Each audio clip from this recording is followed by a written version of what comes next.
Hello, Dr. Victoria Skirmo here, speaking to you from the Seeds of Transformation Healing Center in Wareham, Massachusetts. Just 15 minutes from the Cape, in case you were wondering where it was. So today we're going to do the tarot scopes for the sign of Scorpio, and we will look at a little astrology first. This is by no means a complete astrology picture, but just a general view here. So we have in September, of course, the sun is in the sign of Virgo and the sign of Libra. And for the Scorpio moon, Scorpio rising, this can, the sun is moving through both the 11th house and the 12th house, which are both collective houses. And so when the sun illuminates an area of your chart, it brings to light certain things. In the case when the sun is moving through Virgo, it brings a certain amount of light to how you are to experience your friends, your goals. Perhaps some new goals come up with this, and then when it moves through the 12th house, it lights up some of the darker corners, which, quite frankly, Scorpio does not like. It does not like its dark corners illuminated. So you can feel a little uncomfortable when the sun moves through that 12th house. And that occurs at the end of September and then the beginning of October. So if you ever wondered why you felt a little bit more uncomfortable than usual, possibly that is the reason. We do have a new moon in the sign of Virgo, so that is falling in your 11th house. So new goals, new perhaps ways of making adjustments that are necessary in your friendships, in your goals. That's very much a Virgo energy. Of course, it is trine the Taurus. It is trine Uranus and Taurus. Uranus and Taurus has been creating a lot of upsetment in your one-to-one relationships as it moves through that sign. And so this could be this new moon in Virgo can help you to make new friends, if that's what you need to do. We also have a full moon in the Virgo Pisces, along the Virgo Pisces axis. That is occurring on the 20th. Your ruling sign, your ruling planet, Pluto, of course, is in Capricorn for years and years and years, so that doesn't really change, restructuring our lives and your life as well. But then we also have the co-ruler, the co-ruler of Scorpio, which is Mars, and Mars starts the month in Virgo and then moves into Libra. And then with that, Mars is also moving through that 12th house of yours. And so while the sun can illuminate, Mars can go in and take action to sort of clean out some of those karmic closets. So opportunities there, although they don't always feel like opportunities. All right, I think that's what I want to say about Scorpio in general. Let's see what the cards have to say. I'm going to be using the tarot. Sorry, I can't laugh because it'll start me coughing. Tarot of Transformation, which is apt for Scorpio, don't you think? All right, let's see what's up for Scorpio. Just a couple of shuffles. I've already shuffled these, but I like to at least give it three. Three's a charm. 3 is a number of manifestation. 1, 2, 3. Ready, set, go. Okay.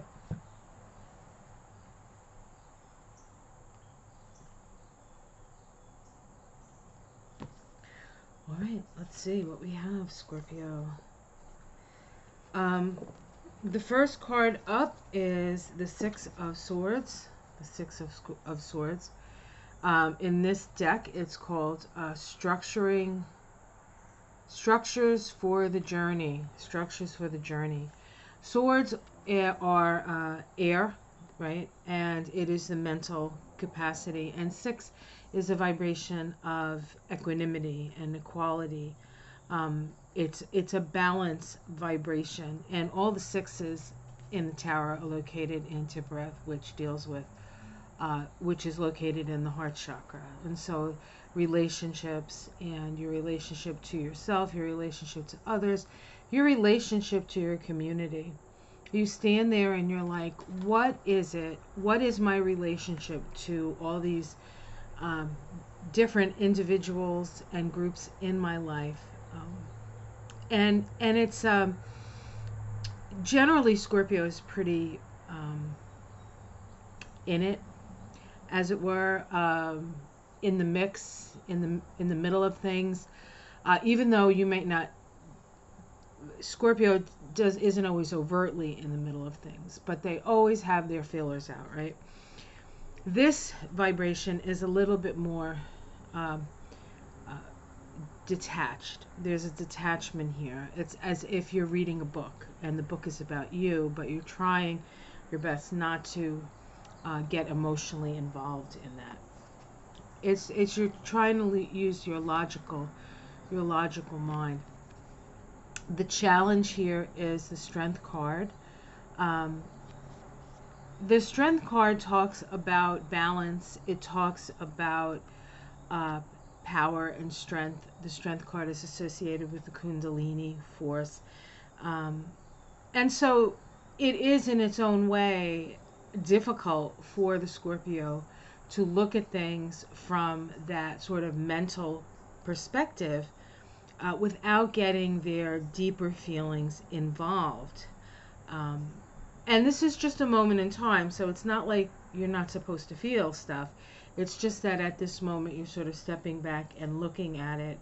But it is difficult because it's almost as if one of the things that you're best at feeling is not happening at this moment. Let's see what the core is to this. Okay, so we have at the core the healing of the inner child. This is the Healer of Cups. I feel as though much of the pain that we bring, that we have in our lives, that gets expressed in our lives, is often occurs when we are children. Those years are so very important for nurturing. And even the best parents and the most awakened parents know that you're not always dealing, not everybody's on the same page with things.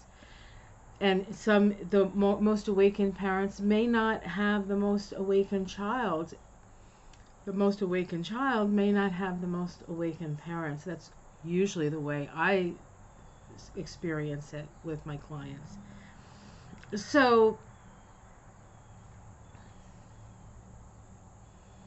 at the core here is that what you're trying to do is you're trying to heal that part of yourself, that vulnerable part. And Scorpio does not like being vulnerable. And yet they are very vulnerable. And when a Scorpio gives you their trust, it's a very precious thing. So it's difficult to keep your balance through this period, but it is necessary. You're in a position, and at the core of it is the need to heal the inner child. And in healing the inner child, you're healing yourself, and you're healing your own spirit. It's interesting because in this is a beautiful card. I love this card actually. And you see the little child there being healed, and then there's the grown-up person who is who grows in from this little child, and then above that is the spirit. So they're all being healed, even spirit. Now, of course, spirit aids in that healing, but also the healing of the inner child aids in the healing of the spirit. Can't have one without the other. In the past, we have receiving grace. This is the Three of Cups in this deck. This is really about getting to that point where you don't know how you can continue to move forward. And then in the next moment, and then so you ask for help. You might say, God, what do I do now? Spirit, what do I do now? I'm lost. I need help. You actually like reach out, and in the next moment, it changes and it shifts. And that is grace. Grace comes to us when we need it most. And you've had a period in the past and an opportunity for grace. And I think that's what's fueling this healing of the inner child for you. Let's see what's in the sky. Okay, we have the Ace of Discs here, or the One of Discs, called the birth into form. This is something new is coming into your energy field, an opportunity to manifest something new. It could be a business, it could be a child, it could be a project, but it is something. It's at the very, very beginning, and in order for it to grow, of course, you need to nurture it, you need to water it, you need to do all those things. So really, there's a potential for something new in spirit for you. Let's see what's in the immediate future. And it is something, perhaps, the Fool card, that you have not, it's not a place you've been before. It's not an experience that you've had before. This takes radical trust. This takes radical trust. And you will be given the opportunity for that in September. How it's seen from the outside. We have the Drama Queen here, the Seven of Cups.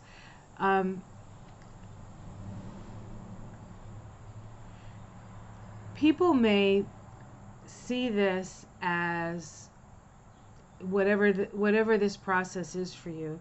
They may see it as a cry for attention. They may give you flack for doing the work. You know, sometimes what it reminds me of is I'm seeing this sort of scenario in my head where, you know, you're in this group of people and you're like the tough guy and you're just, you know, the snarky, the this, the that, the like, I don't care. And then all of a sudden you come to the realization that you're like that because of a wound. And then you decide, well, I don't want to live like this anymore. I want to live in a different way. I want to experience life in a different way. And so you take that leap. You decide, I'm going to deal with this. And then all the people that hung around with you because you were so bad and, you know, are like, what's wrong with you? You're changed. You're not. So what's happened really is that you have vibrated beyond the people in your friends, perhaps, which is kind of what that new moon in Virgo might be pointing out to you. You have outgrown a lot of your relationships, and so perhaps it's about this transformational process of really being a different type of person because you finally understand the wound and the depth of the wound. And so people on the outside are like, oh, it's just a phase, or oh, it always has to be about them, or whatever it is. So let's just say the people who do not understand you at your core, right, and only see the outside, are not going to be all too pleased with the changes they see. And in the domestic situation, we have the Healer of Discs, healing the planet. You know, maybe you have become a tree hugger and your friends, you know, were not. And now you're a tree hugger and they're like, what are you doing for hugging trees for? This is an opportunity to heal both the emotional and the physical body, okay, and your relationships at home. whether it be family relationships, work relationships, or just bringing peace and tranquility to the place that you spend most of your time. Hopes and fears, compassion. This is the awakening. This is the judgment card. Transcending judgment.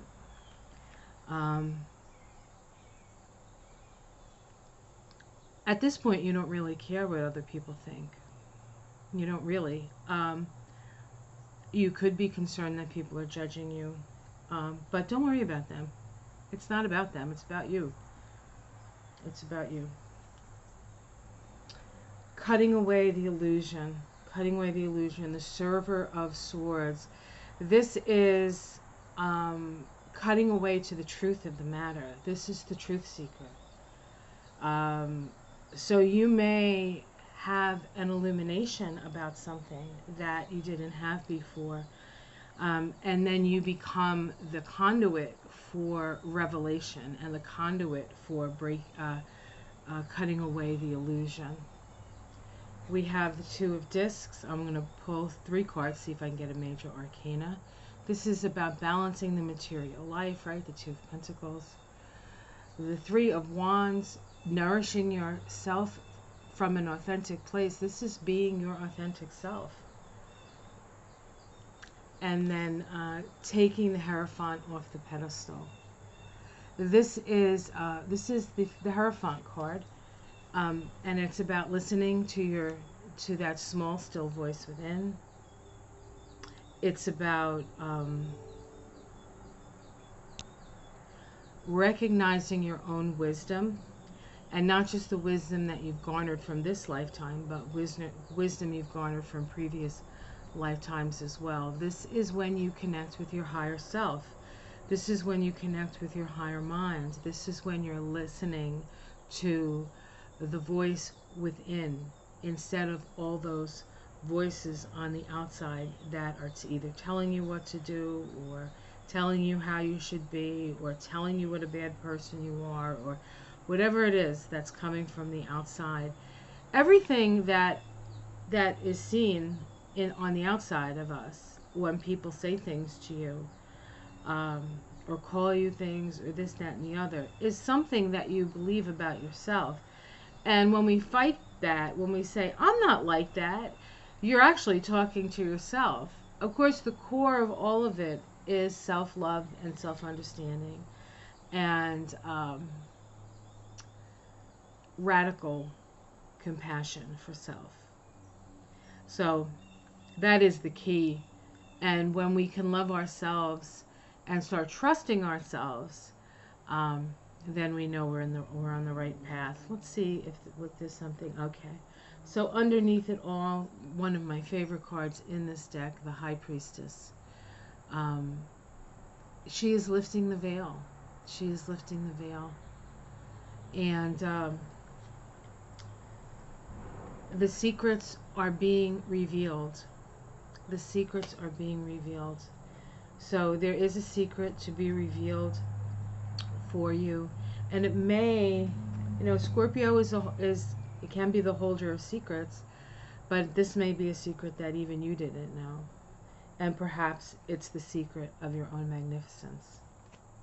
All right, well, that was cool.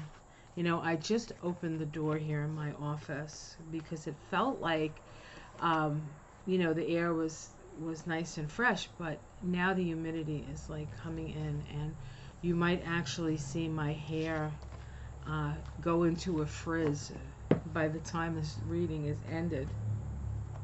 Okay, let's pull a Spirit of the Wheel card to see what Scorpio needs to be aware of, and then we will pick a Crystal Ally card. This month I've decided to do the same oracle cards for all of the signs, but different tarot cards depending on the element. So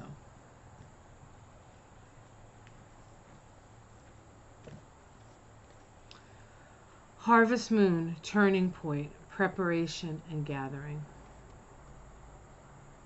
This is the card, and I will read it to you and hold the card up as soon as I find it. It's very small print. Pardon me. I can't read the print with my glasses on. Okay, I think you can see that. Harvest Moon teaches us the art of preparation through the act of gathering. This card signals a time of abundance. Your hard work has paid off. The harvest is now full and ready for gathering. Decide how much to enjoy, share, and store for your future. You may need to gather knowledge, courage, or even rest for the road ahead. Then begin preparation so you won't be caught off guard by the changes coming your way. It is all part of your personal evolution. Those born under the harvest moon, which is actually August 23rd to December 22nd, so that's Virgo. So that's kind of where we're at, right? We're in the Virgo time. Those born under the harvest moon are very good at looking after others, but tend to deny their own needs.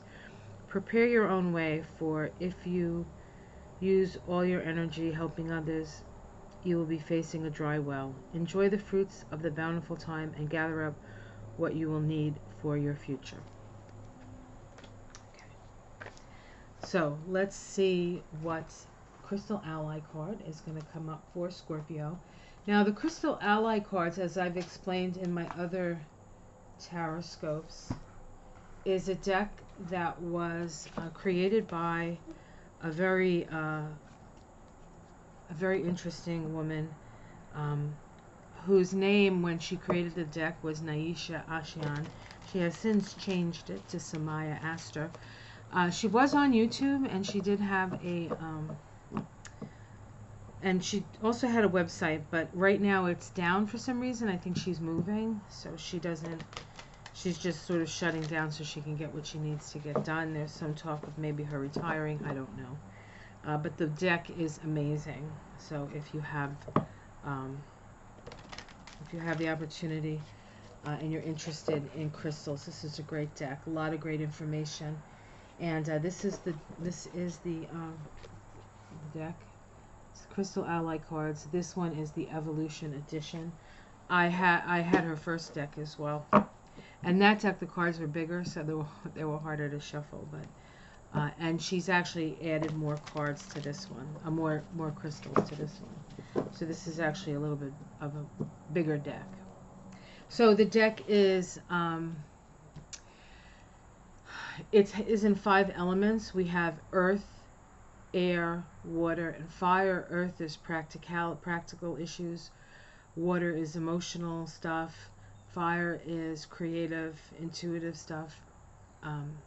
Air is mental, and then she has the storm, and the storm is a combination of all the 4 elements. And when you get a storm card, it is a card of transformation. So let's see what comes up for Scorpio this month.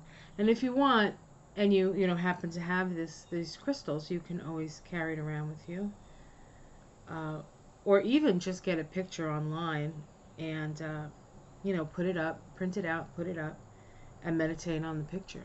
I mean, you can connect with you don't have to have the stone in hand to connect with the energy of the stone. Smoky quartz grounding. Now, smoky quartz is pretty easy to get a hold of. Some of these crystals are not so easy to get a hold of. Not the easiest one to get a hold of.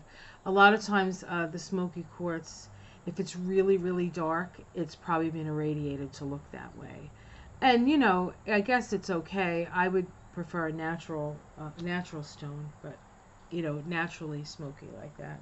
All right, let's take a look. So it is an earth element stone, and so we're in the earth element for you. So the earth element really speaks of grounding your light, and keeping your feet firmly on the ground. So let's see what smoky quartz says here.